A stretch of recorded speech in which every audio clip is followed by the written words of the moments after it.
బబులోను దేశంలో ఉన్న షడ్రకు మేషకు అబేద్నెగో అనబడిన వారికి ఒక ప్రాణాపాయ పరిస్థితి వచ్చింది.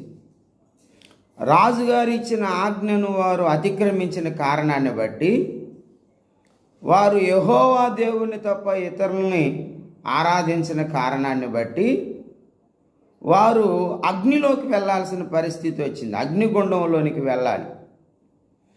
అయితే రాజు వారిని ఏ విధంగానైనా తప్పించాలని ప్రయత్నించాడు. కానీ అది రాజుగారు ఇచ్చిన ఆజ్ఞ.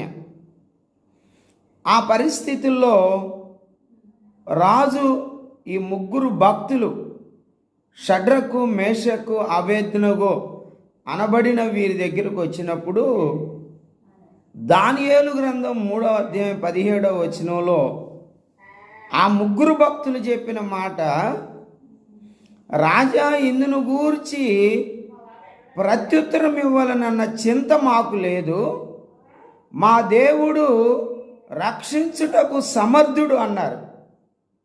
కనుక ప్రియులారా, అక్కడ సమర్థుడు అంటే అది ఎంత కష్టమైన పని అయినా సరే దాన్ని సులువుగా చేయగలగడం. అందుకే మనలో కొంతమంది గురించి చెబుతాం, అతడు పనిలో నైపుణ్యత కలిగిన వాడు అంటారు. ఇది చాలా కష్టం. అయినప్పటికీ దేవునికి సాధ్యం. దేవుడు సమర్థుడు. మానవులుగా వారు తమ్మును తాము రక్షించుకోలేరు.